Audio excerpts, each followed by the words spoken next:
for allowing us to use it when the government itself is closed down for the weekend or for the day. And they've gone to an extraordinary effort to make it possible for us to be here and for us to have this hearing rather than having to reschedule or put it off.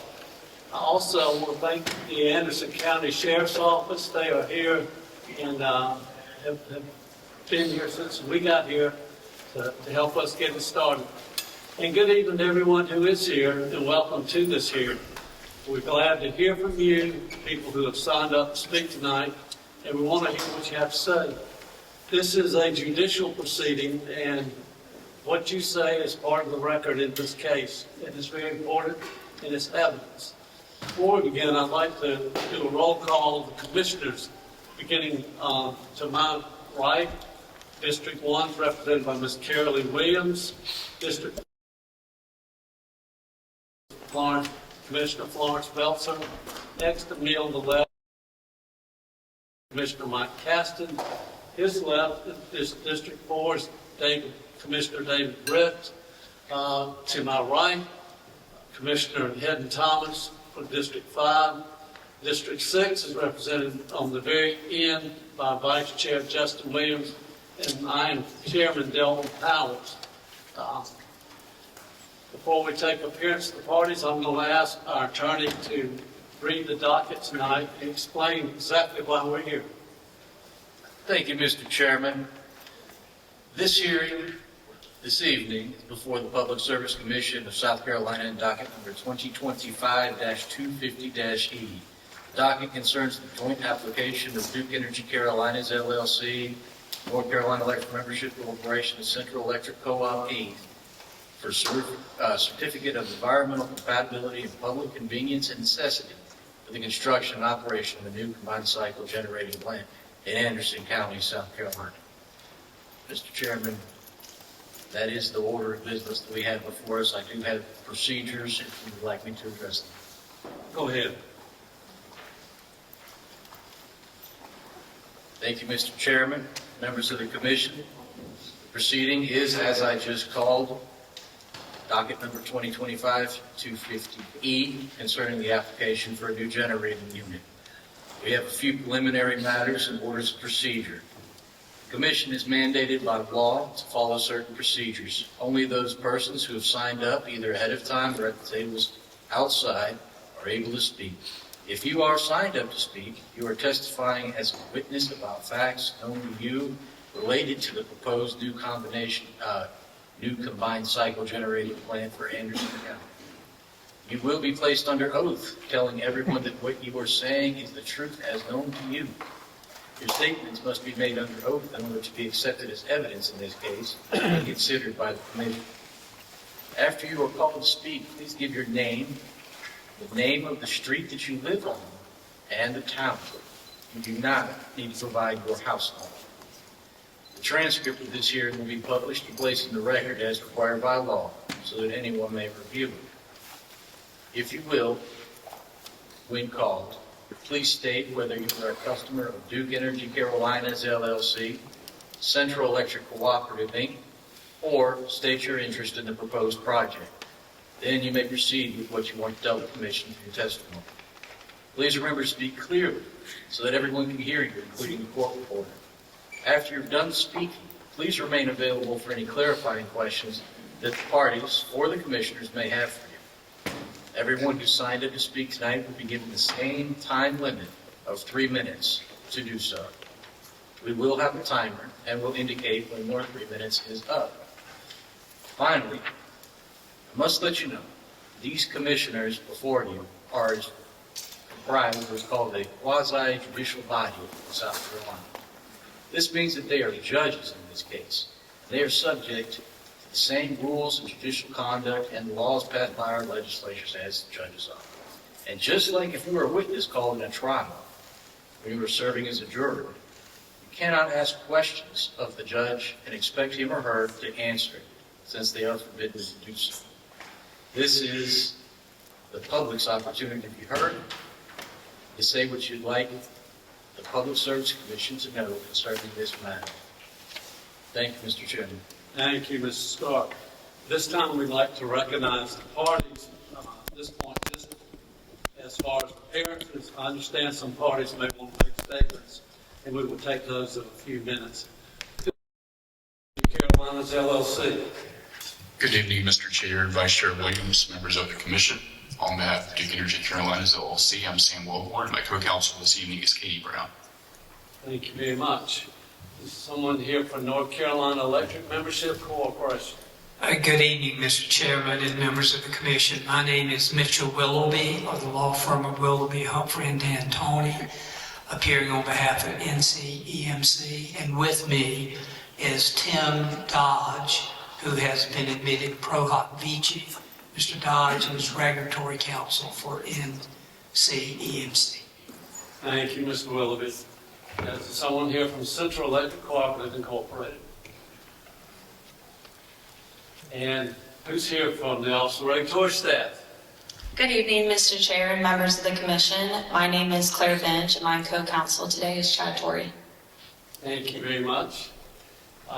Is there someone here from the South Carolina Coastal Conservation League, Southern Alliance for Clean Energy, Upstate Forever, and Vote Solar? Representative here. There are other parties that are not interveners, not parties. Does anyone here from the Department of Consumer Affairs tonight? South Carolina Department of Environmental Services. South Carolina Department of Natural Resources.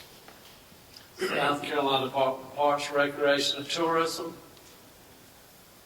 Okay, are there any local officials that I may not know who would like to be recognized at this time? Anyone from the county or city council? All right, we'll proceed then.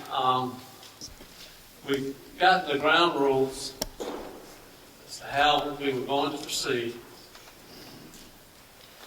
And I do ask also that you speak clearly. I think about half the people up here have some sort of cold or stopped up and won't be able to hear it. Lately, just appreciate y'all doing this and accommodating this public hearing. As may have been noted, this hearing was convened pursuant to South Carolina Code annotated 58.3.140E, which authorizes the Commission to convene public hearings to allow quote, public utility customers, end quote, to address the Commission without the need for an urgent docket. To that end, we would like to thank our customers for being here this evening, who will express their views about the company's request and application to build the facility in Anderson County.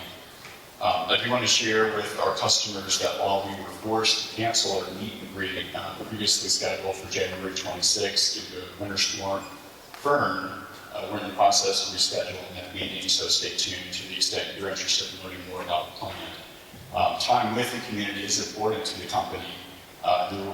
We'll be in a position at that point in that context to inform and to answer questions that you may have about the facility. We are excited about the project and building the generation necessary to continue operating and meeting the energy needs of the state.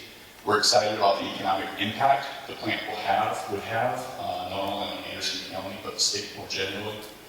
This application is one of many steps that we are taking along the way to ensure that we're complying with applicable laws and regulations. We note that environmental permitting, for example, for this project will be decided by the Department of Environmental Services in that context.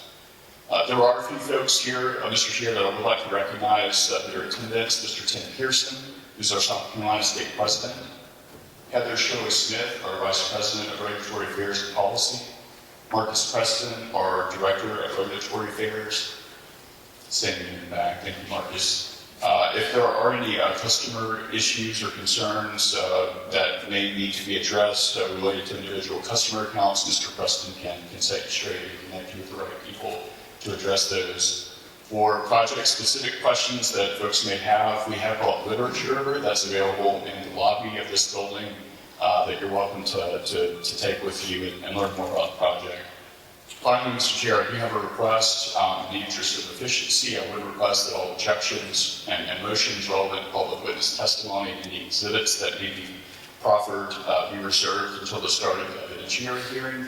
The sign-up list this evening was lengthy, and it would be time-consuming for the parties to lodge objections along the way. So that would have, interrupting that testimony, I would ask that those motions be held until the start of the evidentiary hearing. So subject to resolution of that request, Mr. Chair, that's all that I have, and thank you again. And it will be made an exhibit. Yes, sir. Thank you. Thank you. As far as Officer Regulatory Staff, would you like to be heard? I would, thank you, Mr. Chair. Good evening, everyone. My name is Claire Bench, and I'm joined tonight by my colleague Chad Torrey. We're attorneys with the South Carolina Office of Regulatory Staff, also referred to as ORS. I would also like to recognize in the crowd, we have Dawn Hick with us tonight, who is our Chief Operations Officer. She just raised her hand in the back. ORS is a state agency that exists separate and apart from the Public Service Commission. ORS is charged by the South Carolina General Assembly with the duty to represent the public interest in cases that come before the Public Service Commission. This hearing is so that you, the residents, have an opportunity to share your thoughts and comments with the Commission regarding the joint applicant's application for a certificate of environmental compatibility and public convenience and necessity for the construction and operation of a new combined cycle generating plant here in Anderson County. So I thank you all for your attendance this evening. Mr. Chair, I would ask that the sign-in sheets from tonight's hearing be entered into the case as the next hearing exhibit. Thank you very much, and it will be exhibit, I'm not sure the number, exhibit number 1. Thank you. All right, Mr. Willoughby, did you want to make any further statement? Certainly welcome to. No, Mr. Chairman, other than we want to also extend our thanks to the Commission for holding this hearing. It's a necessary part of these proceedings, and we adopt the comments that you can just given to you. Thank you very much. All right, we'll begin with the testimony. Thank you, Mr. Chair. Our first witness this evening is Stephen Luby. Mr. Luby, are you in attendance? Yeah. Thank you, sir. Can you please approach the podium? Good evening, sir. Can you please affirm that the testimony you're about to give represents the truth, the whole truth, and nothing but the truth? Yes. Thank you, sir. Can you please speak into the microphone and give the commission your name? Stephen Luby, Thank you, sir. Your street name and that of your town, but not your full address. Midway Road, Williamston, South Carolina. Thank you, sir. And are you a Duke Energy Carolinas or Central Electric Cooperative customer? I'm a Duke Energy customer and shareholder. Thank you, sir. You'll have 3 minutes for your testimony. We do ask that you remain at the podium once those 3 minutes have elapsed, as parties or commissioners may have questions for you. Yes. Thank you. Good evening. As I said, I'm a Duke Energy customer. I have several points that I would like to bring up. I was a nuclear operator in the United States Navy, and I was a control room operator at 2 power plants, one in Plattsburgh, New York, and one in Bowling Green, Florida. I know I testified several months ago at the rate hearing. There was a couple of discrepancies that other speakers made. I know from my Testified several months ago at the rate hearing. There were a couple of different speakers named. I just wanted to.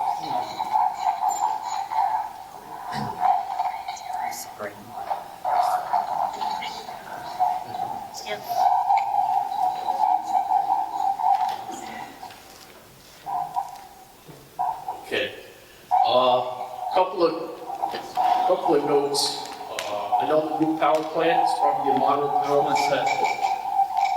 I'm not worried about the emissions from the power plant. I assume that they have a ammonia-based selective catalytic reduction that basically water vapor is coming out of the stacks. I'm not worried about that. What I am worried about is the proximity of where the power plants are so close to residential areas.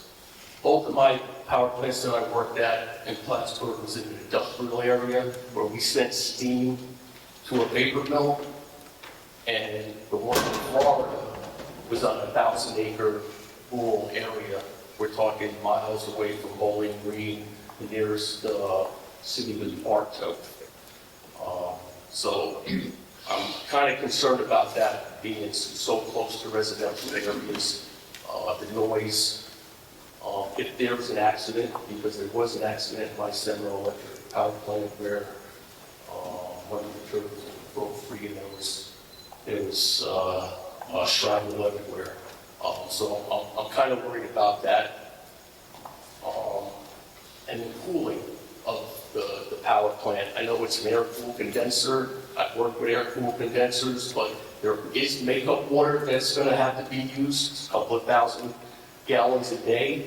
So I haven't had a clear answer from anybody at Duke or any of the paperwork where this makeup water is coming from, whether it's going to come from Lake Farwell or a water power company. Other than that, those are my bullet points that I'd like to discuss. Thank you. All right, thank you, sir. You'll stay right there. Any questions from the company? It's very, very brief, Mr. Chair. I'm counsel for the company. Have you been to the site where this is proposed to go? I drove by it. Are you aware that the area is already heavily industrial and that there are industrial neighbors to the site? Well, there's industrial neighbors, but there's also a residential area in the back and then on this to the side. So again, I'm not sure what I know those air-cooled condensers are pretty noisy because I've worked in one. So that's why I'm bringing that up. Yes, sir. You're aware that the site will comply with all county ordinances on noise. Are you aware of that? Sorry, I made it confused. Now that I'm aware of it, yes, but I'm not sure exactly. I couldn't tell you what those are. Thank you, sir. Thank you, Mr. Chair. Thank you. Any questions? Mr. Willoughby? No questions, Mr. Chair. ORS? No questions, Mr. Chair. Any commissioner questions? All right, thank you, Mr. sir. Chair. Thank you very much. Mr. Chair. Vice Chair Wade. Sir, based on, thank you for being here. Thank you for being here tonight, by the way. Based on the information raised by Duke's counsel regarding the industrial nature of the proposed facility, does that change your thoughts regarding proximity to neighborhoods, considering the area is already industrial? Well, like I said, there is, you can just look on the map and you can see the residential area in the back and then off to the right if you're looking across the road. So yeah, I understand that it might be zoned industrial where it's going, but there are proximity residential areas adjacent to where the power plant property is. Thank you, sir. Yes, sir. Thank you, Mr. Vice Chair. Any further questions? All right, thank you very much. Permission with your name, your street name, and the name of your town, and not your full street address. I'm Miss Laymacher. I live on Kingsway in Clemson. Thank you, Ken. And are you going to do Energy Carolinas or Central Electric block their customer? Duke Energy, Carolinas, yes. Yeah, I have 3 minutes by my timer. After that, we do ask that you remain at the podium in case commissioners or parties have questions for you. Thank you for taking mine and all our comments. I'm a medical social worker part-time. My husband is retired, meaning we don't have a lot of salary at the moment. This hearing where you sent me the notice says for public convenience and necessity, and I agree, energy is one of those necessities. But of course, we also need clean water and clean air, things like housing, health care, and utilities, and food. As a medical social worker, I hear from a lot of people who don't have that. And I just want to point out something that I'm sure you already know. Building solar is cheaper nowadays. And when you are considering the cost of a gas plant, don't count only the cost of the gas plant, count the gas you'll be buying for the next 30 years. Because every time you use it, you're going to burn it and have to buy some more and transport it here each time there's a methane leak. The solar is not only cheaper, it's also quicker to build, and you don't have to restock it. Sun keeps coming for free. Gas plants are equal to pollution plus higher utility costs. South Carolina is already the third highest state in the nation for residential utility costs. This is from Electric Choice, a comparison site.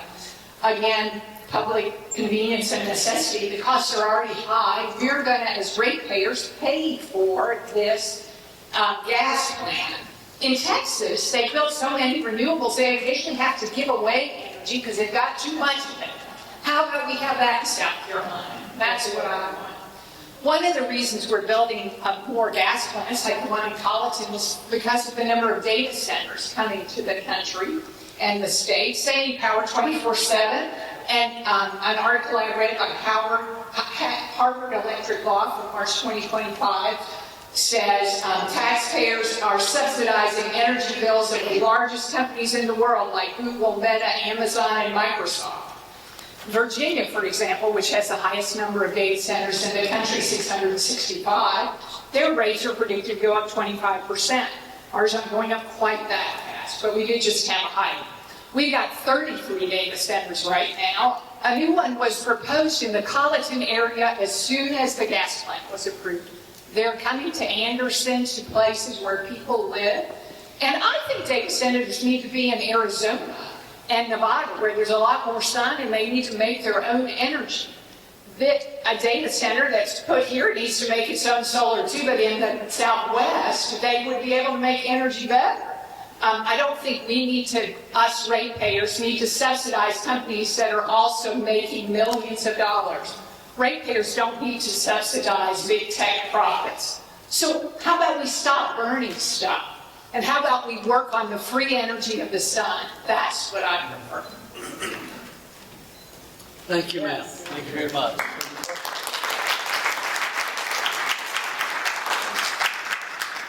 Let me remind you, this is a judicial procedure. Pretend you're in court and you would not clap in court, so if you would please from now on, let's keep it judicial. Any questions from the company? Just brief, Mr. Chair. This is thank you for being here. Are you aware of the many coal plants that were built in the 60s and 70s that are continuing to run, that we're looking ahead to retiring on the Duke Energy system? I'm really glad you're retiring coal. How about we retire gas? I am aware of that. Solar is even better and cheaper, and you'll get to it faster than the gas plant. Gas plants right now are taking longer because so many people are trying to build them that there's not enough parts. So yes, I'm aware. Thank you, Mr. Chair. Thank you. Mr. Willoughby, any questions? No questions. All right. ORS, any questions? No questions from ORS, Mr. Any Chair. commissioner questions? All right. Ma'am, thank you very much for your testimony. Our next witness is Nicole Burdett. Nicole Burdett, are you in attendance? Could we have you approach the podium, please?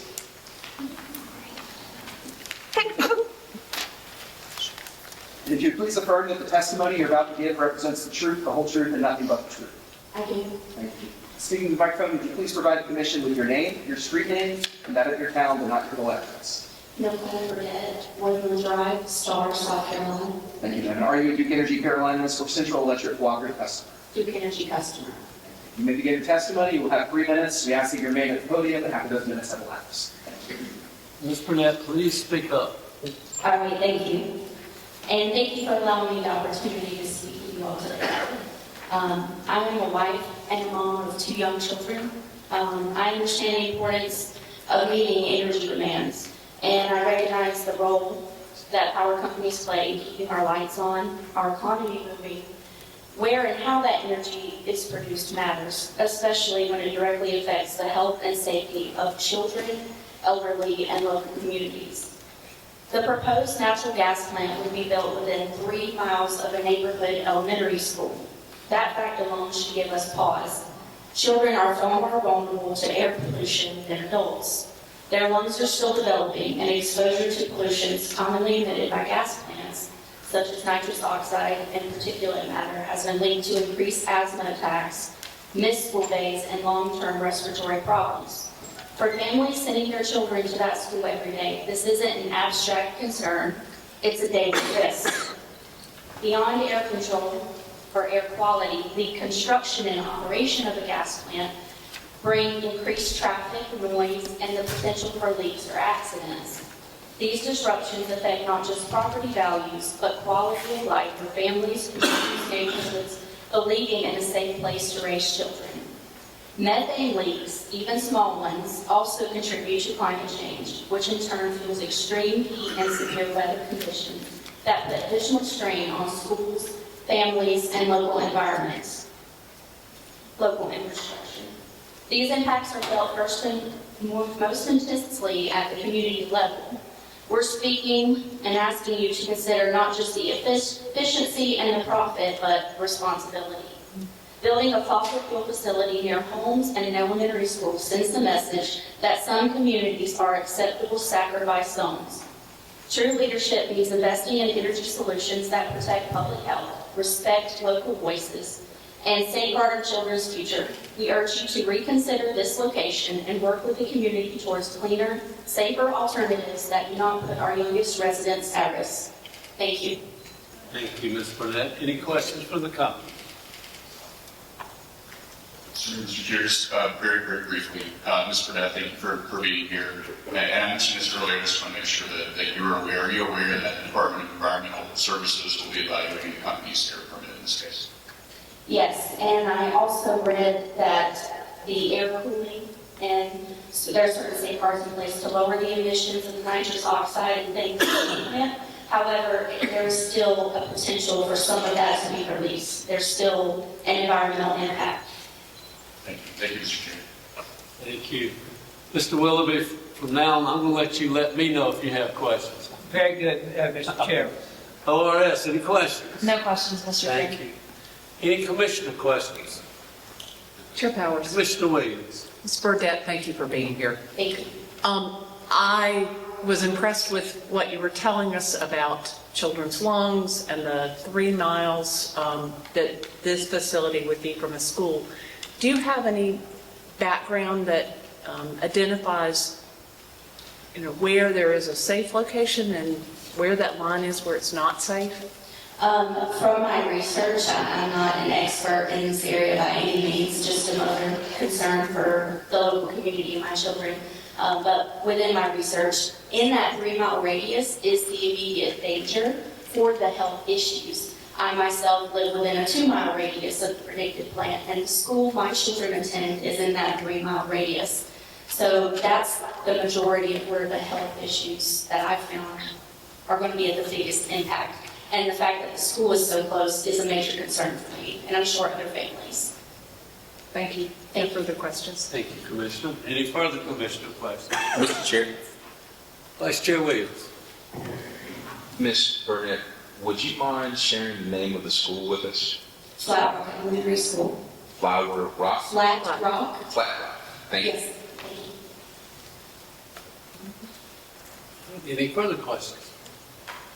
Ms. Burnett, thank you very much for your testimony. Thank you. Our next witness is Gavin Sears. Gavin Sears, are you in attendance? Can you please swear to vote?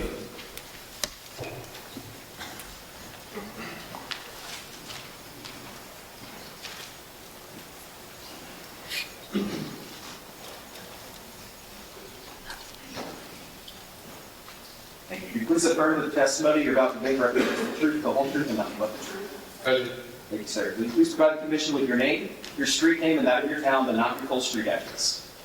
It's Gavin Sears, live on Sandy Springs Road, and that's in Anderson, South Carolina. Thank you, sir. Are you a Duke Energy Carolinas or Central Electric Cooperative customer? Duke Energy. You have 3 minutes for your testimony. We do ask that once those 3 minutes have elapsed, you remain at the podium, as commissioners and parties may have questions for you. You may.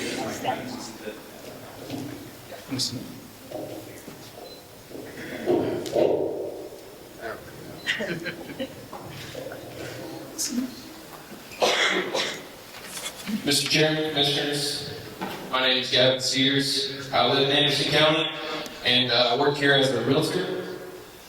Whether people already own property here or they're thinking about moving here, they look to me to explain decisions like this will mean for their future. From Duke's home filing, this is CC3, one of 5 new combined cycle plants. Duke says it needs by 2033 to build system reserve margins across the Carolinas. Duke has emphasized this is a system-wide resource operating across both states with an expected wholesale co-owner. In other words, this is not just for Anderson, it is a regional growth asset. What's missing is the local conversation and the long-term reality of what this plant is really being built for. Combined cycle plants like this are increasingly justified by massive, quote-unquote, transformational loads. That creates two risks for Anderson. If those mega loads don't arrive or scale back, local families will still pay for a multi-billion-dollar plant built next to our schools. And if they do arrive, we need to be honest about what the industrial clustering will do to land use, infrastructure, and housing costs over the next decade. Locally, this project is being sold almost entirely on the school money story. Duke claims about $16.7 million per year in tax revenue for the first decade, with around $12 million going towards school districts, but that number already assumes a fee in lieu agreement. This record does not provide a clear side-by-side showing what schools in the county would receive under standard industrial tax rates versus a discounted FILO, and homeowners and small business owners haven't seen that comparison. At the same time, Ag 41 provides favorable cost recovery for Duke and base rate, while quote-unquote transformational customers can receive special tariffs. In short, mega users can get special deals while ordinary homeowners and small businesses carry the long-term load. Even if you believe Duke needs another combined cycle plant, this is the wrong place for it. Duke's own environmental justice screening shows that within 1 mile of this site, about 71% of residents are low income, and the neighborhood ranks in the 96th percentile in South Carolina for air pollution burden.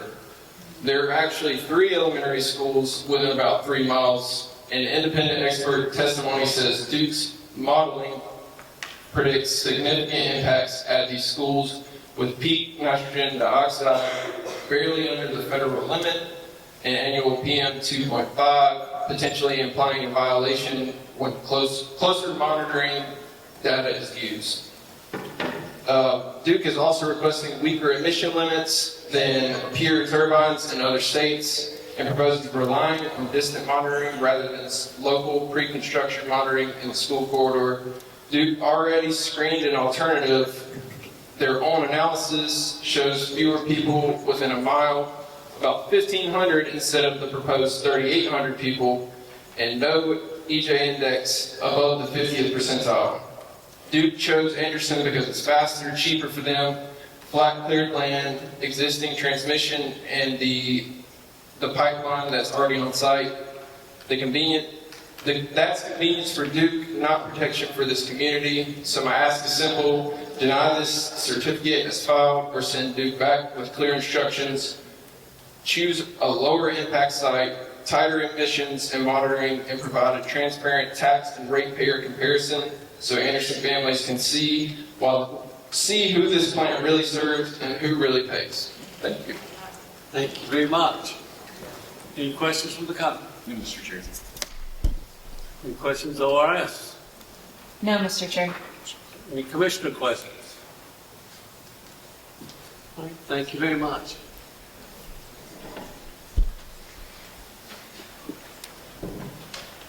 Next person in attendance, if they wish to testify, is Deborah Bannister. Deborah Bannister, if you'd like to approach the podium, if you wish to testify. David Bannister, same question. We have you on the list in attendance tonight. If you'd like to testify, you may. Thanks, sir. We'll move on to David Friedman. David Friedman, please approach the podium, sir. Thank you, sir.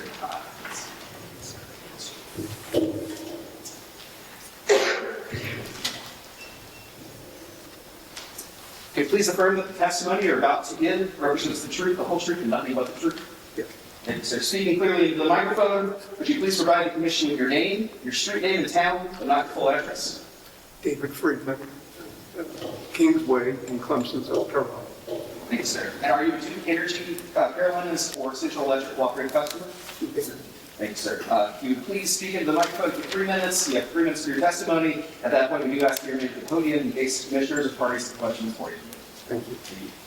I'm opposed to the construction of the proposed facility and submit to the PSC that the best approach for the ratepayers and to increasing our supply of electricity in this region is utility-scale solar with battery backup for two main reasons. First, utility-scale solar with battery backup is already competitive with natural gas as an energy source, with the cost advantage for solar likely to improve with time as the cost for panels and battery storage continue to decrease. Gas combined cycle plants have higher variable costs due to the fuel, while solar facilities have minimal operating expenses. The cost for natural gas is intertwined with fluctuating global markets and uncertainty in the reliability of natural gas supply. Solar energy, in contrast, will provide energy in a predictable and stable manner for decades to come. Is there enough land available in South Carolina for implementation of utility-scale solar energy? Yes. A recent study by my colleague at Clemson University surveyed the entire state for land that is suitable for utility-scale development of solar energy. Their results confirmed that more than enough land is suitable for deploying solar within our state. The 1,400 megawatt capacity of the proposed facility could be met by approximately 12,400 acres. This is less than 0.1% of the total land area within the state. In other words, the economics are favorable and the suitable land is available. We would hardly be breaking new ground here. Solar energy comprised 2/3 of all new U.S. electric utility scale capacity in 2025. The state of Texas led in utility scale installations, adding 2.7 gigawatts in the first quarter of 2025 alone. Is Duke Energy going to get on board or stay stuck in the fossil fuel path? That brings me to the second reason for opposing the proposed natural gas power plant. The health costs associated with sticking with fossil fuels are enormous, tied mainly to the releases of greenhouse gas emissions. Over a 50-year operating life of this plant, the facility will release approximately 220 megatons of carbon dioxide, the equivalent of adding roughly 1 million cars to the road every year, just from this one power plant. And this does not take into account the fugitive emissions associated with the loss of methane during production, processing, and transmission, which can raise the greenhouse gas total emissions for those that rival coal as an energy source. As a state that is highly susceptible to the impacts of climate change, we cannot continue to rely on the technology of the past to power our future. We can do better. We must do better. Thank you for considering the comments. Thank you, sir. Any questions from the company? Yes, sir. Hello, Mr. Friedman. How are you? May I ask, what is your professional background? I'm a professor at Clemson University. A professor of what, sir? Environmental engineering. Thank you. And are you aware of the hundreds of megawatts of solar and solar paired with storage resources that Duke Energy is investing in annually? Yes, I am. You've done the right thing at the university installing solar over the parking lot. I will add, though, as a customer fee, that I tried to sign up for your community solar program, and it's not functioning. Yes, sir. And I expect that we can provide more information on the community solar program to you to the extent you continue to be interested. Thank you for your testimony. Thank you. Any questions from ORS? Nothing from ORS, Mr. Chair. Thank you. Commissioner questions? Mr. Chair. Vice Chair Williams. Good evening, Professor Friedman. You mentioned a statistic, and I just want to confirm whether or not I heard you correctly. Did you say that it would take 12,400 acres of utility-scale solar to produce the same output as the proposed generation facility here? And I don't want to read into your testimony, so I'm just going to ask you directly, would you prefer the company pursue a 12,400 acre utility scale solar project over this gas facility? Yes. Considering your background as a professor in environmental engineering, you have no concerns about that amount of utility scale solar over that number of acres? So, if the chair would permit this, I have a copy of the paper that analysis is based on. And they looked at the suitability of land using a geographic information system analysis of land within the state, ranking the available land by various criteria, including whether or not it's barren, it's slope. Basically, they ranked suitability and found more than enough land available. Many times, in fact, the land needed to supply all the electrical needs of the state.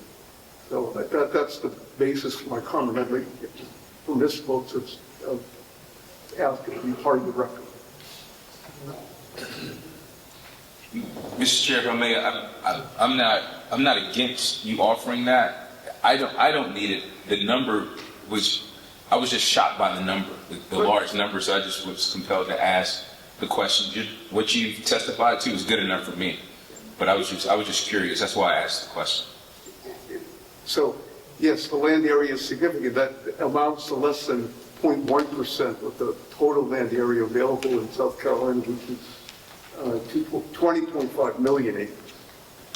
So, as a percentage of the total land in the state, it's trivial. In relation to the area required for a natural gas plant, obviously it's much, much larger. But, you know, if you travel around the country, including Texas, and you see these utility scale facilities, it's just part of the landscape. I understand. Thank you so much for indulging me and answering my question, sir. I really appreciate that. If you'd like to submit that, you can submit it. It'll be subject to objection within 15 days, I think, by any of the parties. But you may leave a copy with the court report. Any further commissioner questions? Chair Powers? And that will be marked as exhibit number 2.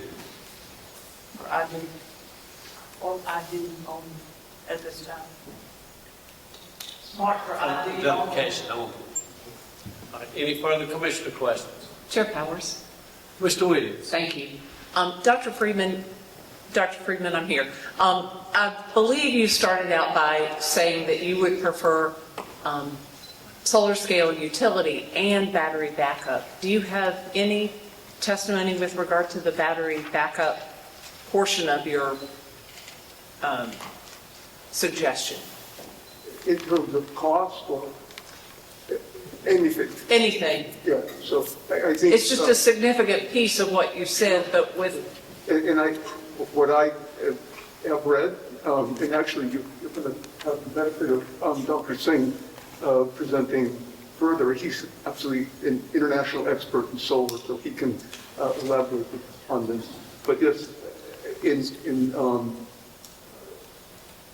in applications where utility scale is being applied, battery backup is available. And one of the more interesting developments is that unlike in a car or in a laptop, where the density of energy is absolutely critical, with utility scale backup, that density is less important. And so the batteries can be much larger, and as a consequence, use different technology than lithium, and result in much lower costs for the battery backup. Thank you. But, you know, I'm making the point here that we're not talking about high in the sky stuff. 2.7 gigawatts last year for Texas alone. Thank you. Mr. Cassidy. Thinking about that also, I think you said about 12,000 plus acres for the solar scale, I guess the panels. And Commissioner Carol Williams mentioned the storage of the batteries. Would the battery storage, I mean, I don't have a clue how much that would take, you know, to be able to operate 24 hours. Would the battery storage be included in that 12,400, or would that be additional acreage? Or it would be a minor part of the overall land area required for that scale of operation.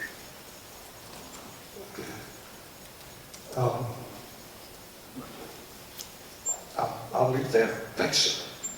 Thank you for attending. Roads weren't too bad if we came some more. The roads weren't too bad coming from Clemson, were they? There you go. Thank you, sir. Commissioner Brett? Mr. Chairman, thank you. And I was just wanting to follow up on the Vice Chairman's question to Dr. Friedman. Again, just to make sure I understood what you were saying and you're testifying to, that this gas plant here in Anderson, to produce the same amount of energy, would take a 12,400 acre solar farm to produce the same amount. Is that correct? That's my estimate, yeah. That's all I need. Thank you. Thank you, Commissioner Brett. Any further commissioner questions? Thank you very much, Dr. Our next witness this evening is Nancy Looney. Nancy Looney, are you in attendance? Here. You please approach the podium.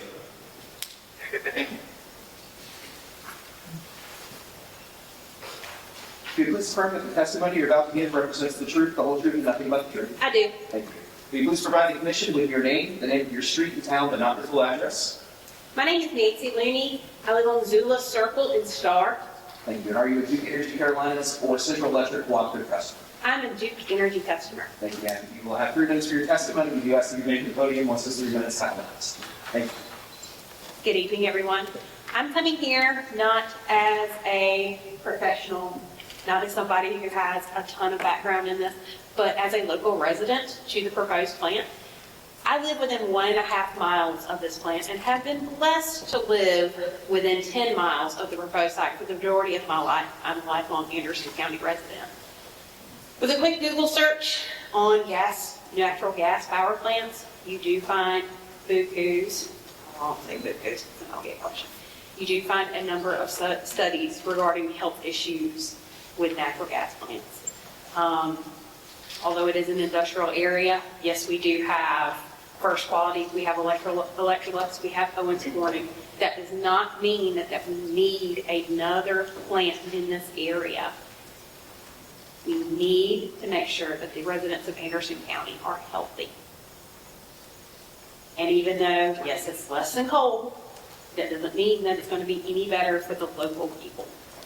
I would also just like to say that, oh my goodness, I lost my train of thought, that I would like to thank you all for letting us come out and speak, and I would like to thank those that have spoke before me who come with knowledge beyond what I could even imagine, as well as Ms. Burdette, who comes here as a mother. Thank you.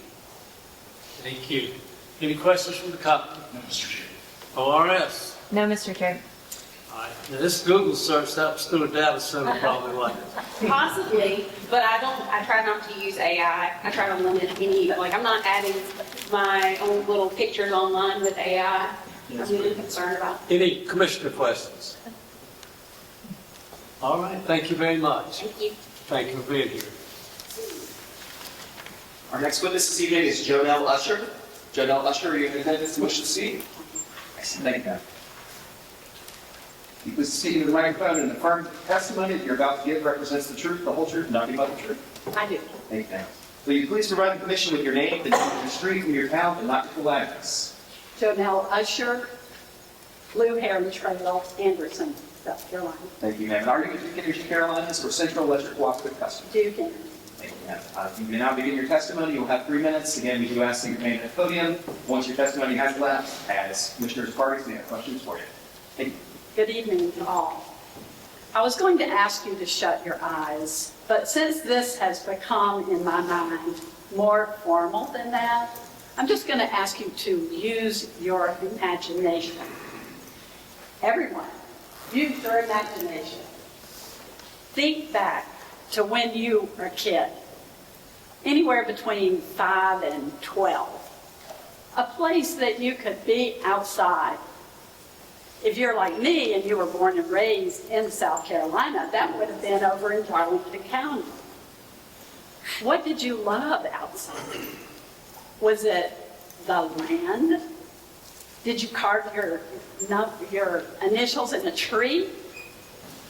Did you love those camellias at Calmere Gardens, 3rd grade? Yes. Maybe you caught a frog. I'm going to ask you to use that thinking to think about this 200-acre property.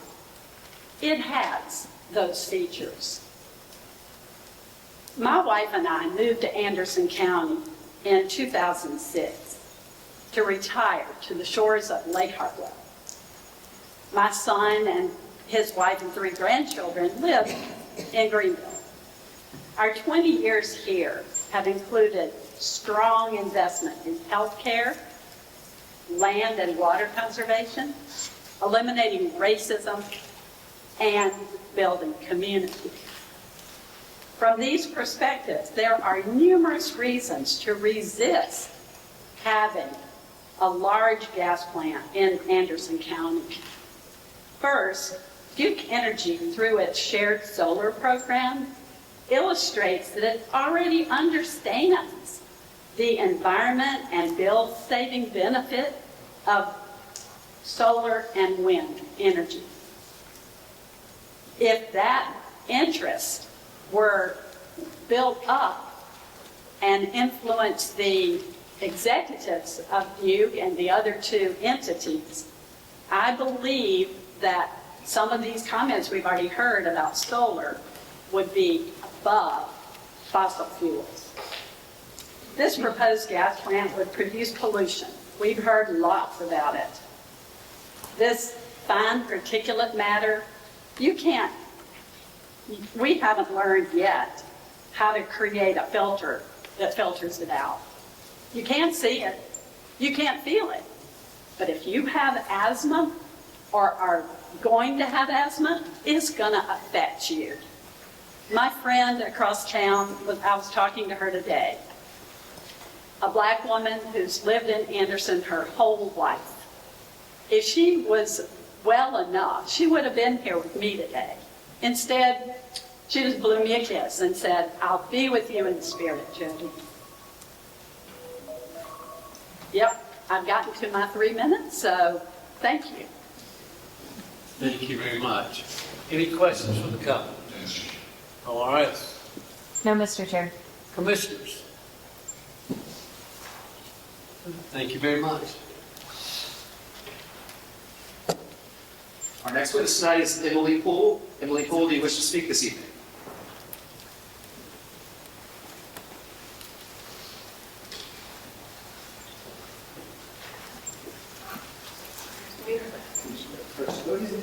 You please affirm that the testimony that you're about to give represents the truth, the whole truth, and nothing but the truth? Yes. Do you please provide the commission with your name, your street name, and that of your town, but not your full address? Emily Poole, Tyrion Drive, Greenville, South Carolina. And are you Duke Energy Carolina's Central Electric cooperative customer? Duke Energy. Thank you. You may begin your testimony. You'll have 3 minutes. We ask that you remain at the podium once you finish your testimony. Thank you. Good evening, Commissioners. Thank you for hosting this public hearing. My name is Emily Poole, and I am an attorney at the South Carolina Environmental Law Project. Our mission is to use legal expertise to protect land, water, and communities in South Carolina. We are here tonight because Duke Energy applied for a certificate of environmental compatibility and public convenience and necessity for the construction and operation of a new combined cycle gas plant here in Anderson County. To receive the certificate, Duke Energy must show the nature of the probable environmental impact and that the impact of the facility upon the environment is justified. Unfortunately, Duke Energy has not met this burden regarding the facility's impact upon air quality and water resources, so the certificate must be denied. Turning first to air quality, the proposed facility will emit particulate matter, or PM2.5, which is a harmful form of air pollution linked to adverse health outcomes, such as respiratory and cardiovascular illnesses, asthma, and in more severe cases, heart attack, stroke, and cancer. Given the proposed location of this polluting gas plant, the threat to human health cannot be overstated. This is an area with high population density that has neighborhoods, at least 3 elementary schools, nearly a dozen places of worship, and Anderson city limits, all within just a few miles of the proposed facility. Further, screening tools show that this area is already overburdened and sensitive to environmental pollution, scoring in the 90th percentile of low-income households, and the 92nd percentile of people with asthma, and the 97th percentile of people with heart disease, and in the 94th percentile for existing particulate matter exposure. Placing this gas plant in this location therefore raises significant environmental justice concerns, for the decision to site here will only exacerbate current environmental and public health inequities. The proposed location of this polluting gas plant also harms surrounding water resources. The facility is proposed for a greenfield site, that is home to a stretch of Beaver Creek and its wetlands, which eventually connect to Rocky River and Lake Secession. Streams and wetlands are extremely important resources that contribute to water quality, filtration of pollutants, and resilience in the face of more extreme weather events. These on-site streams and wetlands will be disturbed by the siting, construction, and operation of this gas plant. Additionally, the proposed facility will require water as part of its operation, but there is little to no information available on how much water will be required, where it will be pulled from, what the contingency plan is if the air cooling systems fail, and what strain this water usage will place on existing surface water demand, where nearly 85% of the upper Savannah River Basin surface water is already permitted or registered for other uses. For both the air quality and water resource impacts, Duke Energy has not provided sufficient information to define the probable environmental impact of this facility, and has also not shown how this environmental impact is justified. Without this information, a fully informed decision on the environmental compatibility of this proposed gas plant cannot be made. Therefore, I urge you not to award Duke Energy the certificate it has requested. Thank you for your time and attention, and I'll be happy to address any questions. Thank you very much. Oh, any questions from the couple? Just briefly, Mr. Chair. Hello, Ms. Cole. How are you? Good, how are you? Is the, fine, thank you. Is the South Carolina Environmental Law Project a party to this proceeding? No. Are you here representing that group? My organization? Yes. Yes. So you're here representing the Environmental Law Project and a public customer with this hearing? Is that right? I mean, I'm also a public customer, so I'm here on my own behalf and as a representative of my organization. Were you here when Mr. Chair admonished witnesses to speak to facts within their own knowledge? Yes, and this is within my own knowledge. Do you have an engineering degree? No, I do not. Do you have an environmental sciences degree? No, I do not, but I do not believe you need it for the facts I spoke to tonight. Thank you. No further questions, Mr. Chair. Thank you. ORS. No questions, Mr. Chair. Commissioners, questions? Thank you very much. Thank you. Our next witness this evening is Carol Mercer. Carol Mercer, are you in attendance? But I'm denying. That's fine, thank you. Frank Powell. Frank Powell, are you in attendance? Do you wish to speak? Yes, Mr. Powell, can you please approach to the podium? And sir, do you please affirm that the testimony you're about to give represents the truth, the whole truth, and nothing but the truth? Yes. Thank you, sir. Can you please provide a commission speaking clearly into the microphone with your name, your street name, and that of your town, but not your full address? I am Frank Powell, Doug Hollow Road, Seneca, South Carolina. Thank you, sir. And are you a Duke Energy Carolinas or Central Electric Cooperative customer? Duke Energy, 52 years. Thank you, sir. You may now begin your testimony. You'll have 3 minutes. Again, we do ask that you remain at the podium for 9 minutes. Thank you, sir. Thank you. When I was sickened as a child because of poor air quality from coal burn in Louisville, Kentucky, I grew up watching the U.S. slowly make laws to improve health. Thank God, thousands of people are now alive because of those mandated pollution controls. In this last decade, U.S. legislation has been characterized as focused on economic efficiency, the need to prevent market interference, and subordinating public health risks of air quality to these priorities. Protecting health is a decreased priority in the U.S. right now. I ask this commission to be aware of that. The proposed location of the plant is an example.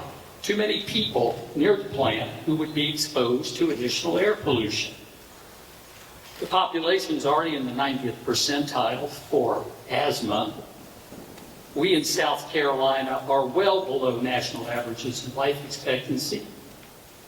The large gas plant in Anderson will only aggravate human health and well-being and further shorten life expectancy of South Carolinians. Finally, I'm not here to indict Duke Energy for lobbying hard to prevent or reduce air quality control on fossil fuel combustion. I'm here to ask Duke Energy to better demonstrate the need in South Carolina for a large fossil fuel combustion facility. We make more than enough electricity in South Carolina for our residents. So much of the electricity produced in South Carolina is sent to the grid, which is disproportionately used by Georgia and North Carolina residents. At roughly one-half the total population of either North Carolina or Georgia, South Carolina generates approximately 25% more electricity per capita than North Carolina or Georgia generates per capita. A large gas plant just 30 miles from the Oconee nuclear station, which was the largest nuclear power plant in the world when I came to South Carolina, is redundant, particularly with expansions in the pump storage capabilities of Bad Creek.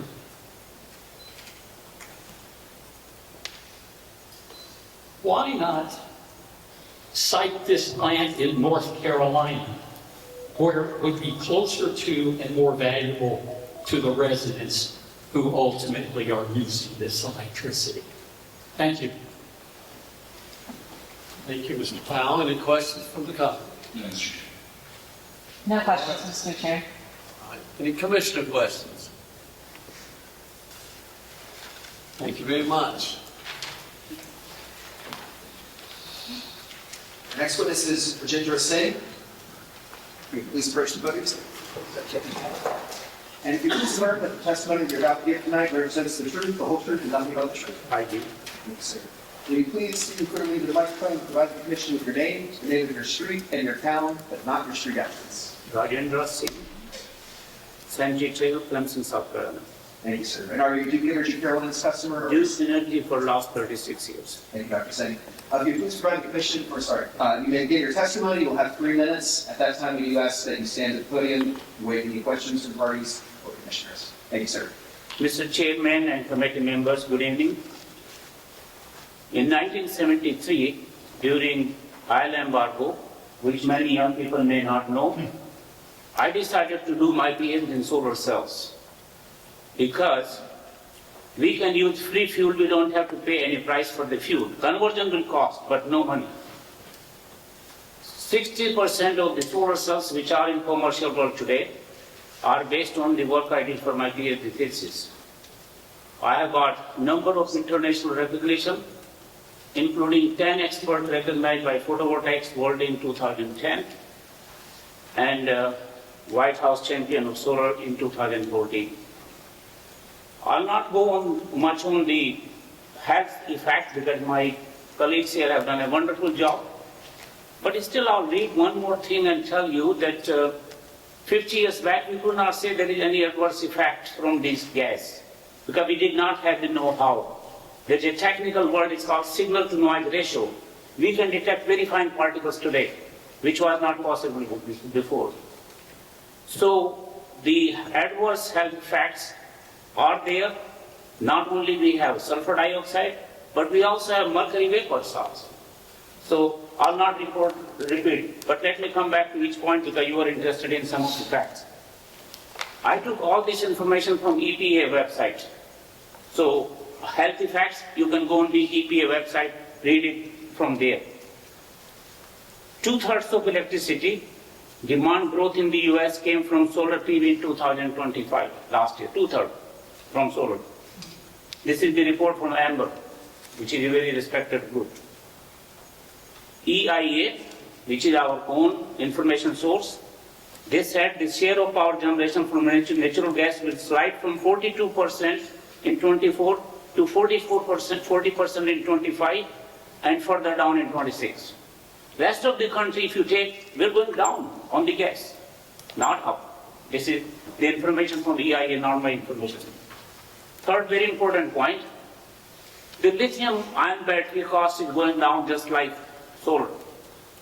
They have a law, the more you produce, the cost will go down. We have an abundance of lithium, there's no issue of any materials.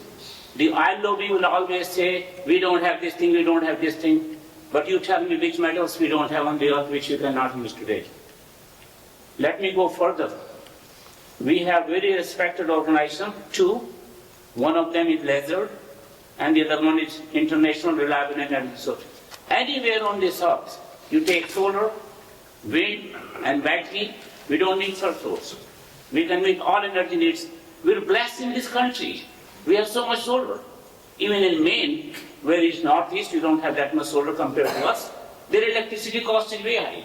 My daughter used to live in Boston about 15 years back, and she was paying 27 cents. We should expect that the cost should go down because solar cost is going down, battery cost is going down, but because of this non-renewable, we are paying a high price. Thank you very much. Thank you, sir. Any questions from the council? ORS, No questions from ORS, Mr. Chair. commissioners. Thank you very much. Mr. Chair. Mr. Chair. Okay.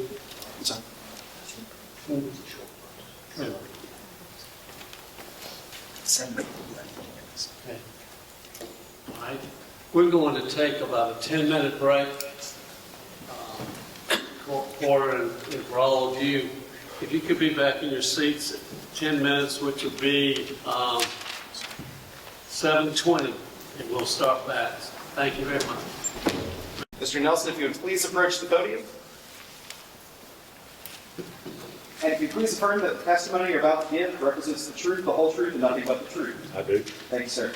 Will you please speak into the microphone and provide the commission with your name, the name of your town, and your street, but not your street address? I'm Burris Nelson. I live on Shirley Drive in Anderson County, about 4 miles from Flatside. Thank you, sir. And are you Duke Energy Caroline's customer? Duke Energy. Thank you, sir. You may begin your testimony. You'll have 3 minutes. We do ask that you remain at the podium when your time has elapsed. Thank you. Thank you.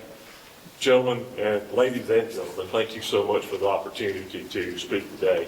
I have lived in this area almost all of my life, and we need more power generation. I work in economic development. I help bring companies to Anderson County that create quality jobs, and quality jobs is what we need.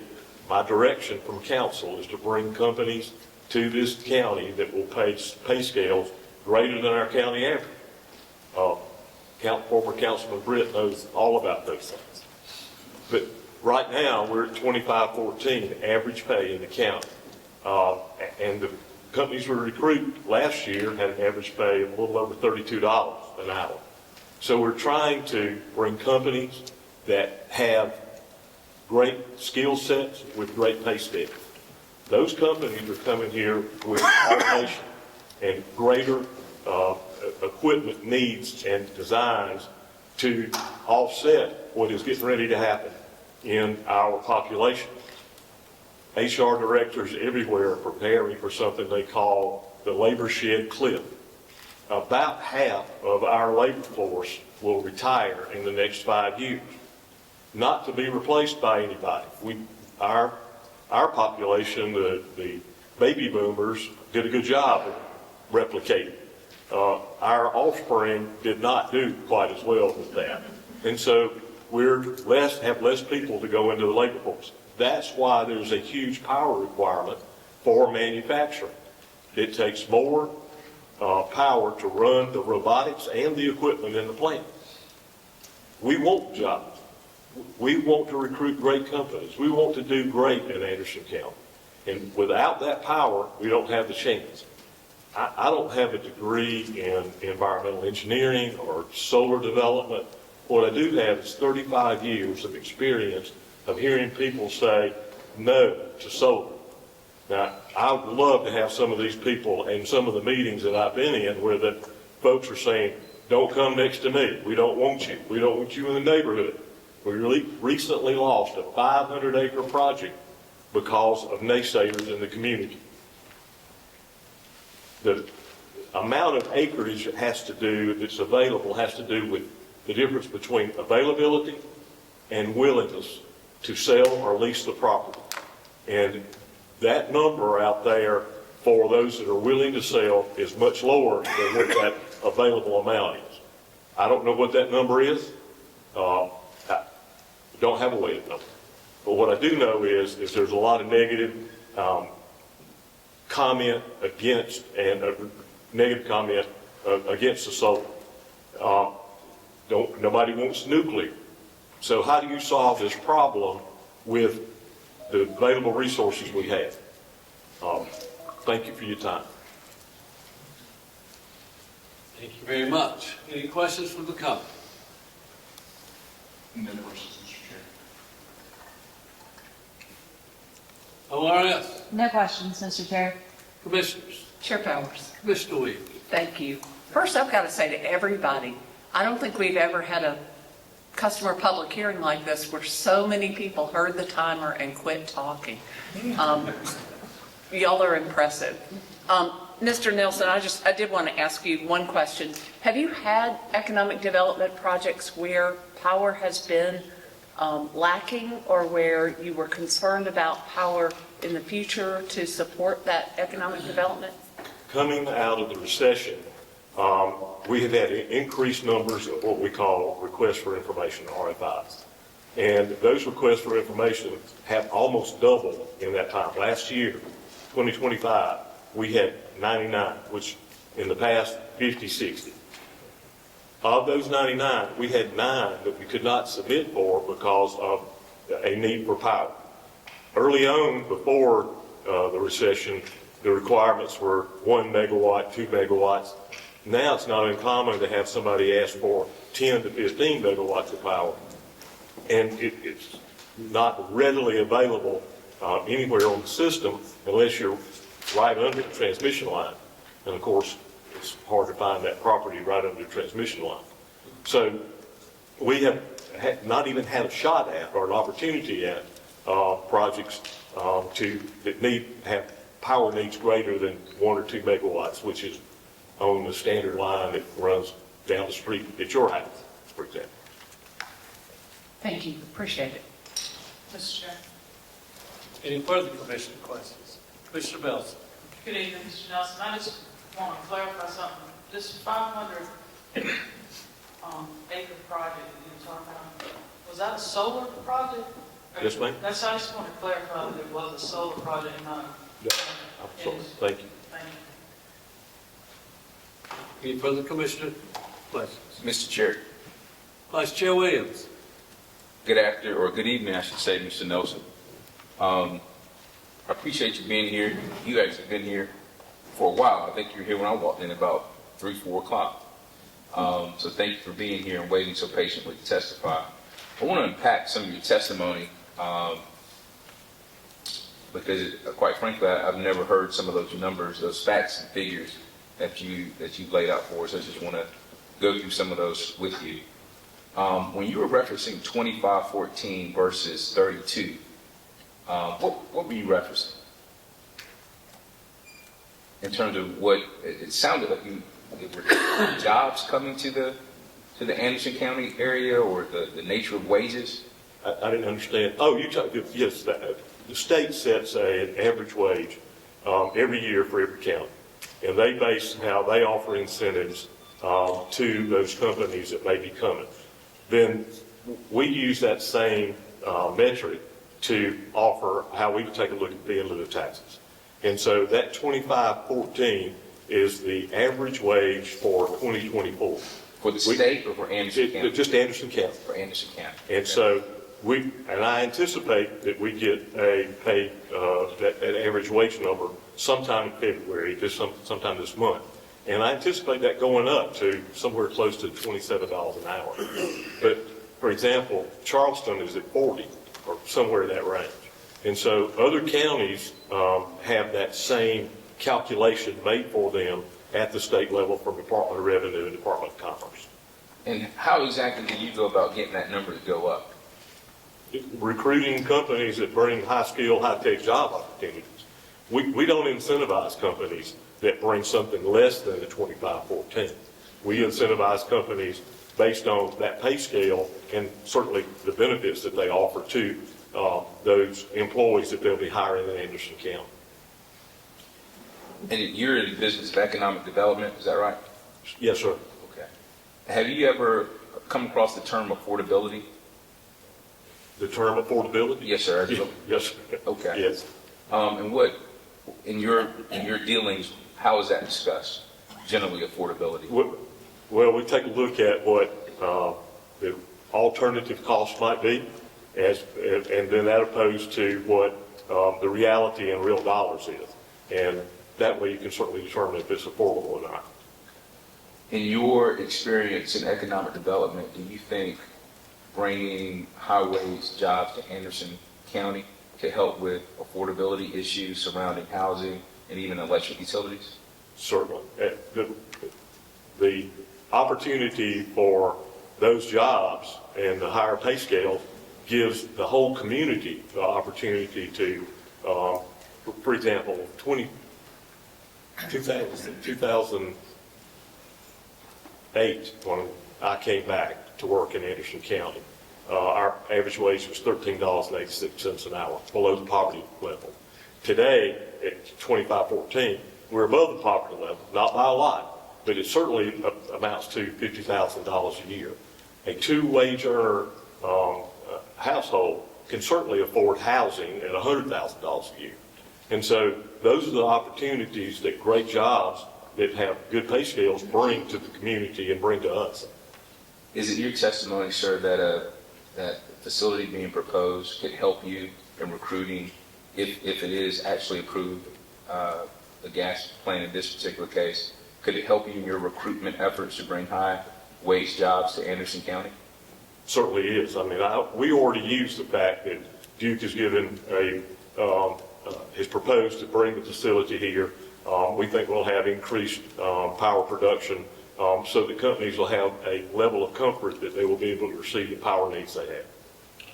Thank you, sir, for answering my questions. Thank you, Mr. Chair. Thank you, Vice Chair. Any further questions? Mr. Nelson, thank you very much for your testimony. Thank you.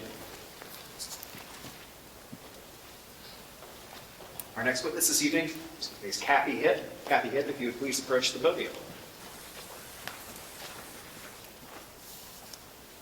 And would you please affirm that the testimony that you're about to give represents the truth, the whole truth, and nothing but the truth? I do.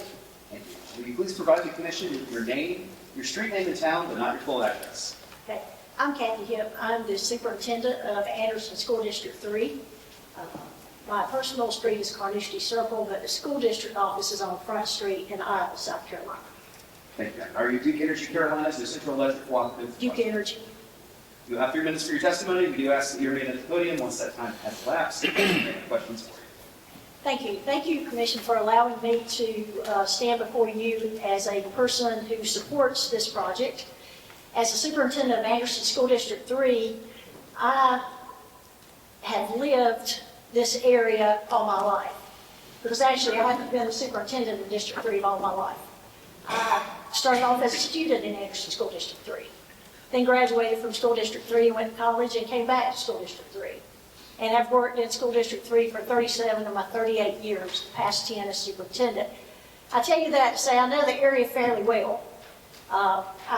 Just in my professional career, I passed the site twice a day, every day for 37 years. And so when I heard the potential of this project for our area, I was very excited. Because School District 3, you may not know, is the 15th poorest school district in South Carolina. We have a flat tax base and have had very limited industry come in for the last 25 to 30 years.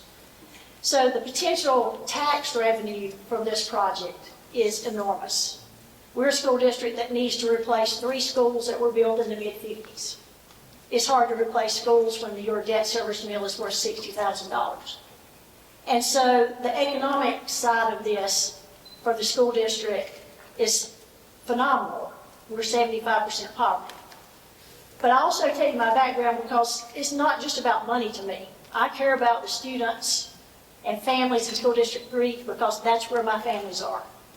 And so when Duke started talking about coming, I started researching the project. Okay, we hosted them at Flat Rock Elementary in the fall. They had the whole process set up and all the engineers there to talk about what's happening.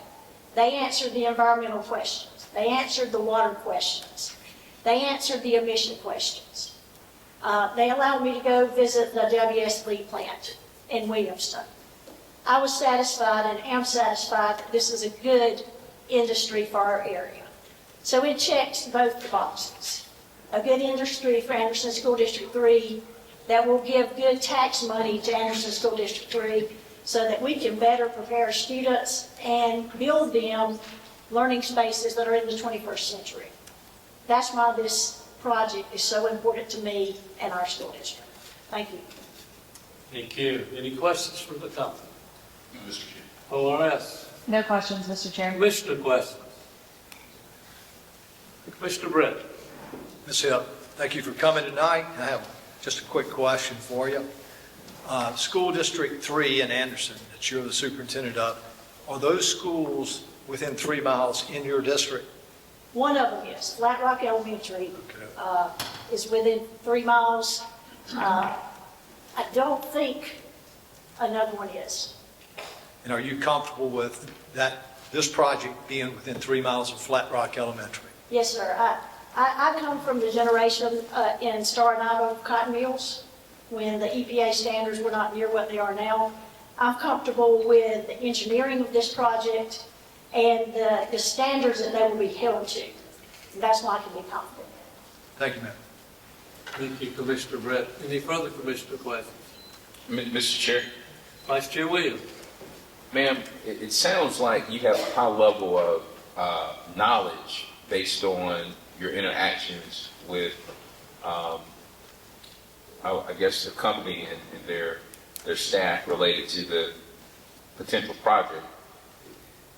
Do you know whether or not some of the parents have that same information and knowledge? I don't think some of my parents are getting the knowledge from the direct source. I was at the meeting at Flat Rock for much of the time, and the community members that came through and got the information there seemed satisfied with the answers. That's why I made it a point to be there. I don't think they've had the opportunity or maybe taken the time to research it as diligently as I have.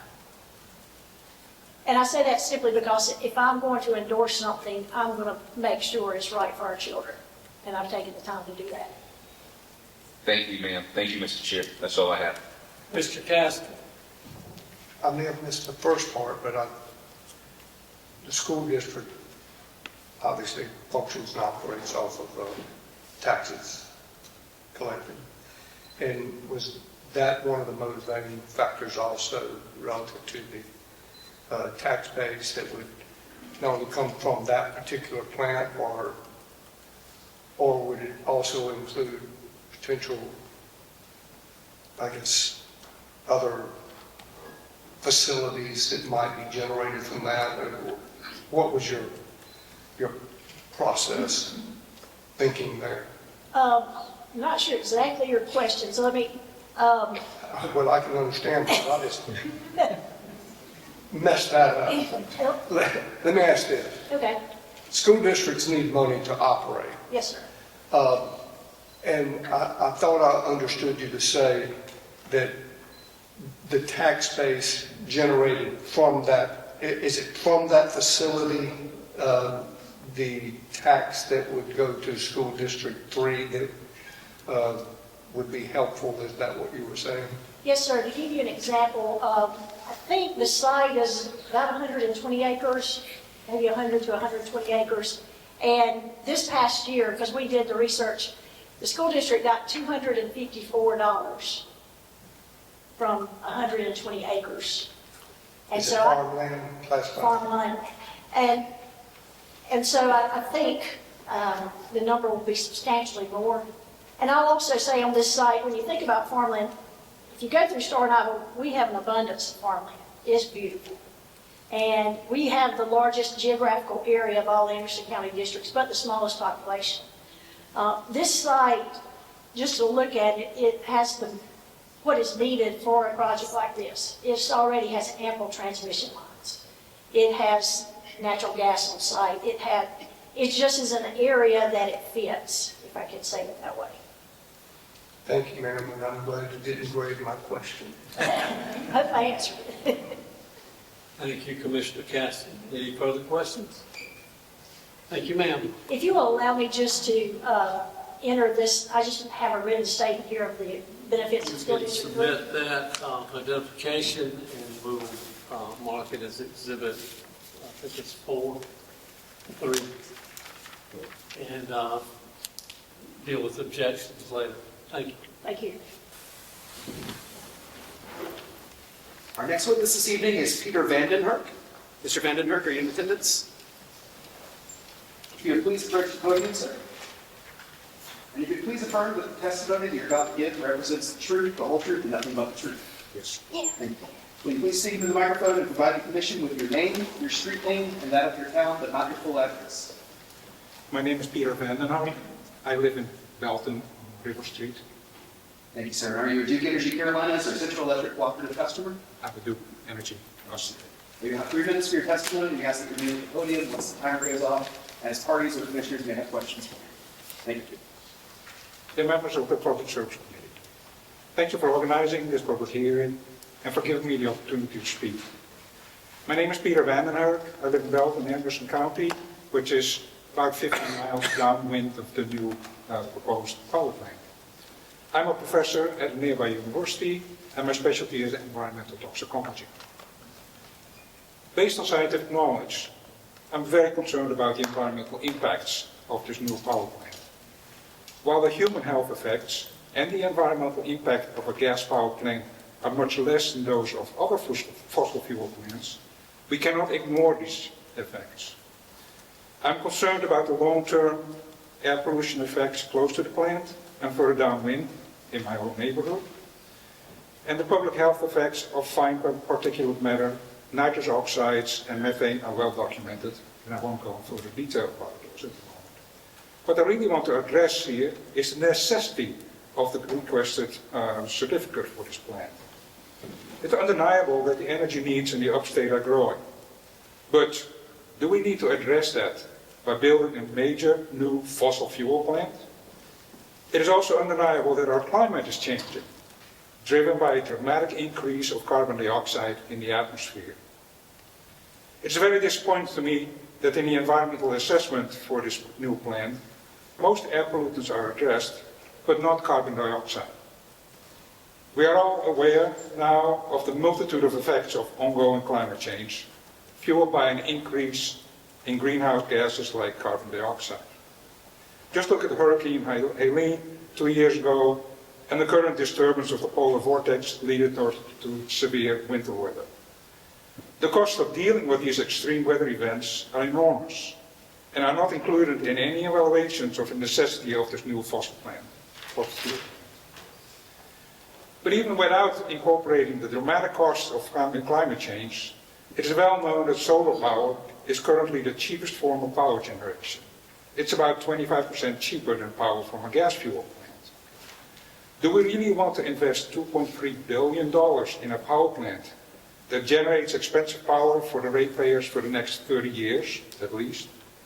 And do we want to keep ignoring the real dollar cost of pumping millions of tons of carbon dioxide in the atmosphere over the lifetime of this new plant? I think that our community should not support this expensive and unhealthy plan, and that we should request that Duke Power adopt cheaper, healthier, and more sustainable sources of energy for their ratepayers. Thanks for your attention. Thank you, sir. Any questions from the couple? Any questions? No Go ahead. questions from OS, Mr. Chair. All right. Commissioners. Sure. Mr. Castro. Thank you, and thank you, Mr. Patrick. You had mentioned initially that you were concerned about health concerns and emissions and such. If, before any project can be constructed, at least in the state of South Carolina, it has to meet certain federal and state environmental requirements and permits. If the project does or will meet those federal and state requirements for emissions, environmental impacts, water, everything, would that allay your concerns? Would that eliminate your concerns relative to the health issue? I am very aware of those standards and evaluations and of environmental impact assessments. I don't think they're always the safest levels that are adopted. We know that especially last couple of years, EPA has been under enormous pressure to release and modify those standards. So from that point of view, I am concerned. I know, as I mentioned in my statement, that the emissions from gas-fired power plants are much less than, for instance, from coal-fired power plants. And so I'm very happy that most coal-fired power plants are being eliminated now, phased out. But still, as it was earlier mentioned, especially the fine particulates, the PM2.5 fraction, that is difficult to measure, can transport over long distances. I think we don't, from a scientific point of view, we don't know enough about that yet, and that's why I wanted to be on the cautious side. Thank you, sir. Commissioner Brett. Quick question, Mr. Vandermeer. Where are you, what university or college are you an environmental toxicologist? I work at Clemson University. Where? I work at Clemson University, but I'm here on personal time. Thank you. Any further questions? Thank you very much for your testimony. Our next witness this evening is Nasandra Squire. Nasandra Squire, are you in attendance? Do you wish to speak?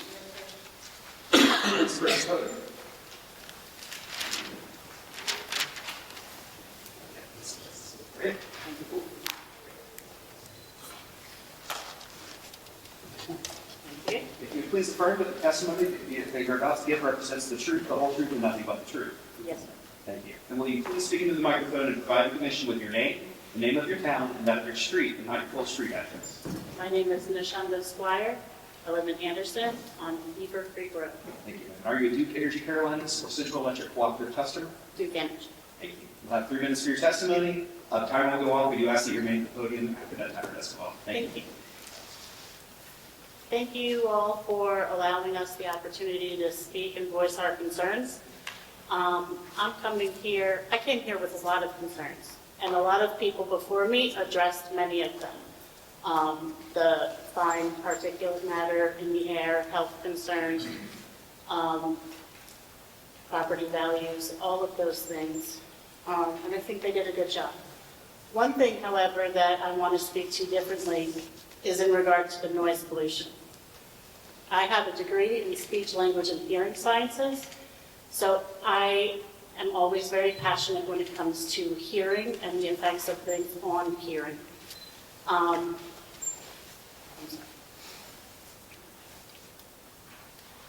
The low-level frequency that will be emitted potentially from this plant 24/7 has the possibility to affect and to the detriment health of individual people, as well as wildlife and farm animals. The person up here before spoke to having beautiful farmlands and lands in this county. We do. But that is something, we have people who residentially have farm animals that provide for their families. We have farms that have animals that provide for our community and the state. These impacts that affect hearing for people can cause cardiovascular and physical health issues with sleep disturbance, which increase mental health and stress and anxiety, can lead to elevated blood pressure, cortisol in the hormone, an increase of cortisol, hypertension, heart disease, and increased risk of stroke. Children and women who are pregnant tend to have a higher risk for these effects over the course of time. As far as animals are concerned, with the farm animals, I'm trying to get to my notes. It can cause psychological stress in animals, which lead to increased blood pressure, metabolic exhaustion, decline in overall health. Behavioral changes, which can exhibit fight or flight reactions, increased vigilance, panic, fleeing, and may stop feeding and resting properly. It can lead to production and decline for dairy cows. This stress can lead to the decrease in milk quality and quantity, and health and morality can be affected within the farm animals. The EPA has also done an extensive study on the effects of noise pollution regarding wildlife. That is, I'm sorry. That's my time.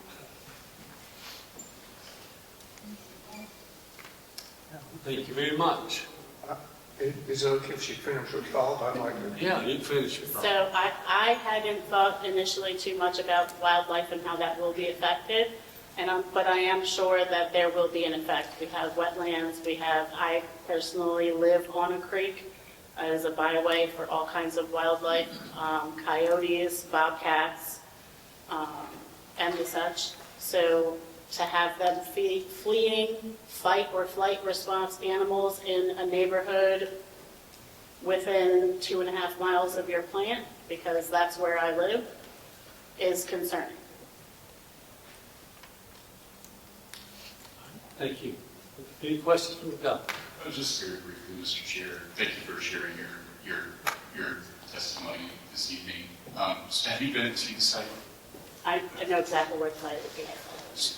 We have been there. And are you aware of the industrial nature of the? I am. And as far as I'm concerned, that's enough. Because it already produces noise. Thank you. ORS? No questions, Mr. Chair. Commissioners, any questions? Thank you very much for your testimony. Thank you for allowing me to speak. Chair Powers. Commissioner Williams? I wasn't quick enough, but Ms. Squire, Yes. you have a background and you told us exactly what it was, and right now I'm struggling to remember. Tell me again what your degree's in? Speech, language, and hearing science. Okay. Are there noise decibel levels that relate specifically to the concerns that you have? There are. I don't have the numbers. I impromptu came to this. I was actually out of town when I got notification of it, so I wasn't able to thoroughly prepare. There are specific levels, specifically low-level frequencies over a 24/7 period of time. And the research that I have done concludes that in order for there not to be any impact on either animals or people, the recommended distance from such a facility is 6 miles. Thank you very much. Thank you, Chair Thank Powers. you. Thank you. Our next witness is Mark Squire. Mark Squire, are you in attendance and do you wish to testify? Will you please approach the podium? And you affirm that the testimony that you're about to give represents the truth, the whole truth, and nothing but the truth? Yes. Thank you, sir. Will you please provide the commission speaking to the microphone so we can do justice? Will you provide us with your name, your street name, and that of your town? It's Mark Squire, Beaver Creek Road and Anderson. Thank you, sir. And are you Duke Energy Carolinas or Central Electric Hawaii? Duke Energy. You may give your testimony. We do ask you to speak into the microphone. You'll have 3 minutes for this. Yeah, and we're good to go. Move it up. Yeah.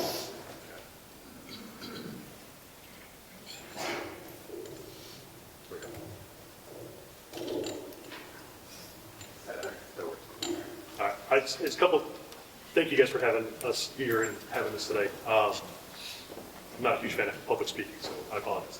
But so my concern is mainly, so when I initially came from New Jersey a while ago. I grew up about 20 miles from Manhattan, actually. So living around constant noise and chaos, it's not very fun. So it's one reason why we moved down south, was to get away from that aspect of life and something a little bit more calm and quiet.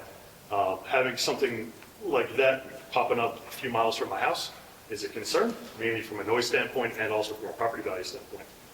And resale value on my house, if I ever have to try to sell it, and have to explain and or try to work around a noise pollution issue or noise problems from a power plant nearby.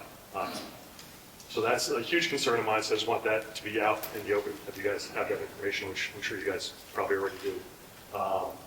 I don't have any kind of advanced education for things, but years in retail and years of business it speaks volumes for that. So I know there's a financial aspect of it for Duke in some fashion, but I also understand how you guys can revamp one plant a couple of years ago and then want to build another one a few years later that's just the same size, almost a little bit bigger than the one you already revamped. So I'm not really understanding that one, but that's all I really have. I just wanted to kind of express some of my concerns as a homeowner and a resident of the area. So that's all I got.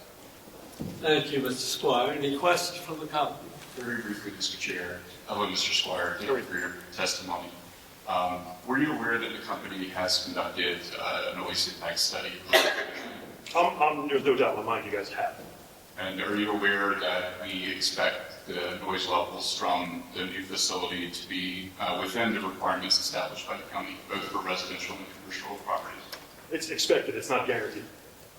So that's my concern. It's an inspection that you're expected to be that. I can expect my employees to do their job every day. It doesn't always happen. But same scenario, right? So you can expect that your plant can run operationally perfect forever, or it could just explode. Who knows? Would you concede that the company would have a continuing obligation to abide by the county's regulations for noise? I wouldn't say I guarantee you. I'm sure there is some sort of obligation, but obligations are there with a gray area. Thank you, Mr. Chair. Thank you. Any questions from ORS? No questions, Mr. Chair. Commissioner questions? Mr. Squire, thank you very much for your testimony. Thank you. Our next witness this evening is Michael Renniker. Michael Renniker, are you in attendance and do you wish to speak?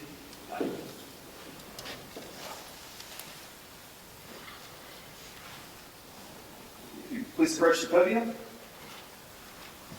And if you please affirm that the testimony that you're about to give represents the truth, the whole truth, and nothing but the truth. Yes. Thank you. Speaking in the microphone, will you please provide the commission with your name, your street name, and that of your town? My name is Michael Renniker. I live on College Heights in Anderson, South Carolina.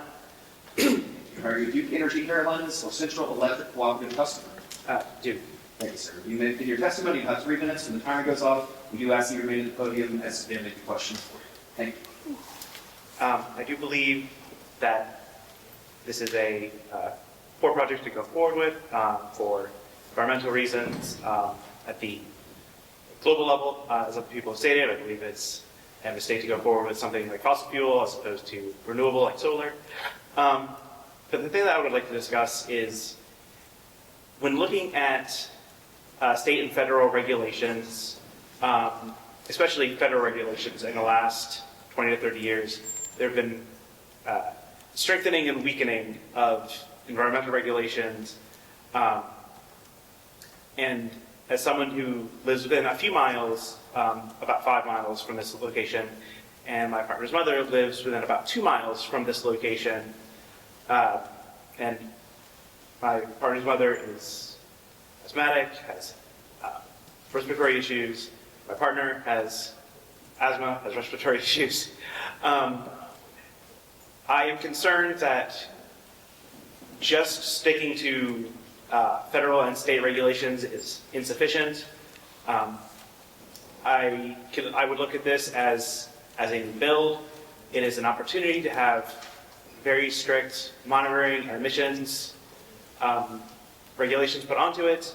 One could look at that as being unfair to the site, as being unfair to Duke. I look at it as, because this is a new build, this is the opportunity to go with something that is as minimally impactful as possible, because there's no way to completely eliminate the impact of a site like this on the local environment and the local populace. As other people have said, studies have shown that sites like these do have negative impacts on the health of the local populace, have negative effects on healthcare, as in use of healthcare. That's something that would strain healthcare in this county, in this area, and just lead to overall negative health outcomes for the people in this area. It's something I would be concerned about, even in Anderson City proper, and especially something I would be concerned about within a couple miles of the site. Also, as it comes to natural disasters, in the last 15 months we've seen a record hurricane and a record winter storm in this area. I would be very concerned with what the disaster preparation and disaster planning for this site would be in terms of, if we had another Hurricane Helene event, what would happen if the plant was damaged? Would local resources be able to respond to that? If we had a winter storm and the site was damaged, would local resources be able to respond to that? What would be the possible impact on the local environment, on the local populace? We've had industrial fires in this area in the past that I would say the local resources were not able to respond to very well.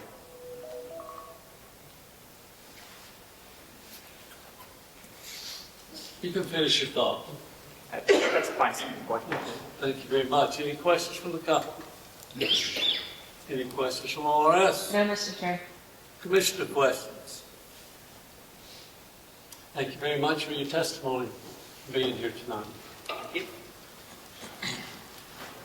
Next witness is Ava Hooper. Ava Hooper, are you in attendance and do you wish to testify this evening?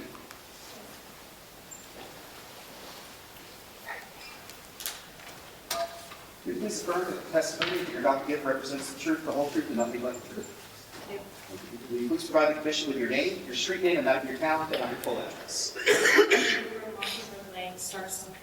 Thank you. Are you Duke Energy Carolina Central Electric Cooperative customer? Little River. Okay, thanks. You may get your testimony. You'll have 3 minutes. We do ask that you remain at the podium after this 3 minutes title pass. Thank you. Hello. I did arrive at the meeting late today, so I apologize for that. I made my testimony. Originally, I was going to speak about the environment and the tax revenue that I believe this will generate for Anderson County. However, I changed my mind since that was already addressed by the speakers. I want to tell you a little about my story. I moved here from Dallas, Texas, and people thought I was crazy. No one had ever heard of Star, South Carolina. They thought it was nuts, but I actually fled Dallas because of the increased urbanization. My father was a rancher, and I wanted to have a ranch that was affordable, and so I came here. I have 2 sheep, and I'm trying to grow crops, and so the environmental impact of the factory that is not very far from me is concerning. I drive by 81, the point of the future site, quite frequently, and I don't know if anyone else has noticed that there are very gaseous smells at nighttime. Stinks like methane on 81 from the current existing factories. There have been other people at my church that have mentioned that they've experienced or smelled the same thing. So I would imagine that those factories are already probably within standards. However, if those noxious smells are able to be smelled by an average person, then maybe those standards are not sufficient for the average person or even animal living out there. Since my time here, back to coming from Texas, sorry, I want to step back. I'm in the highest income tax bracket for South Carolina, so I actually pay more taxes, income taxes here than Texas, because we don't have state income tax. However, there are a lot of people leaving urbanized cities such as New York, California, etc., because of the increased cost of living, because of the increased urbanization. I have never seen a deer before anywhere around a home I've ever lived in until I moved here. There's wildlife here that I've never experienced. I saw river otters for the first time in my life in Lake Succession area. I've seen osprey birds. I've seen a rare Sherman squirrels, which is extremely rare, not too far from this factory. So I do have concerns about the wildlife, that's going to be extinguished eventually, or forced to relocate to, who knows where. 200 acres is quite a lot of land, and I just wanted to speak from my experience as coming from a different type of location. So thank you, that was good. Thank you. Thank you. If you stay there, see if anybody has any questions. Any questions from the company? No questions, Mr. Chair. Any questions from commissioners? Can I say one more thing? I want to say, coming from where I've come from, I would urge you to consider a different source of income.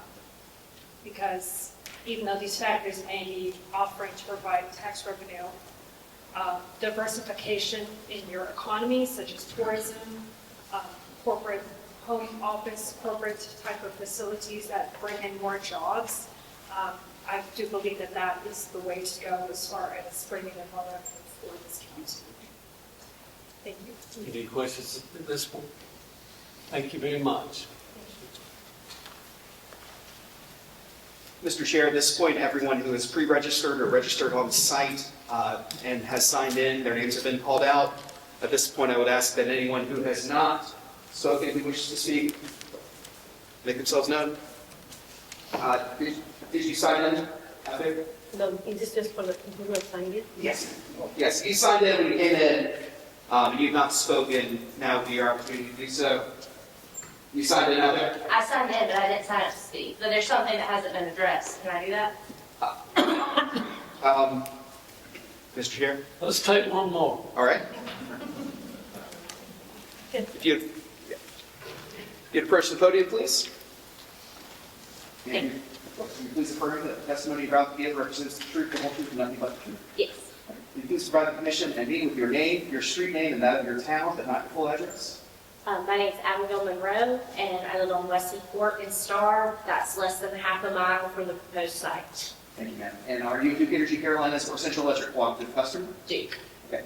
You may begin your testimony. You'll have 3 minutes. Again, we ask that you remain at the podium, and after that time, it's Thank you.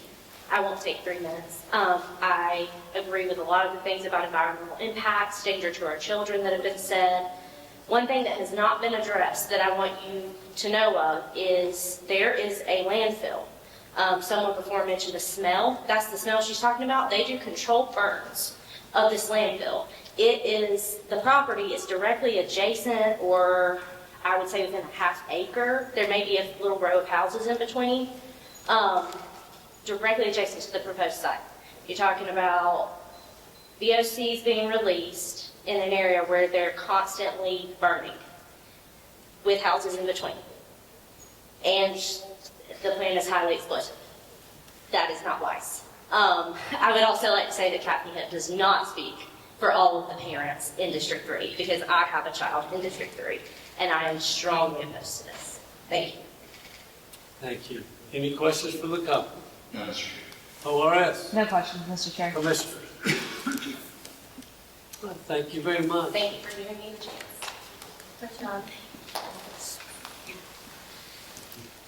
Mr. Chair, that is the total number of witnesses who have registered and signed up. Thank you. Thank you all for being here, and I would have to say, very well behaved. The actual hearing is set for February 25th in Columbia at our office, beginning at 10 o'clock. There is a live stream. The hearing can be watched at www.scpsc.sc.gov. And feel free to join us for the hearing. We welcome your viewing, and we also thank you for your participation and your concern for this project that you expressed to us. Thank you very much, and have a good evening. Get home safe.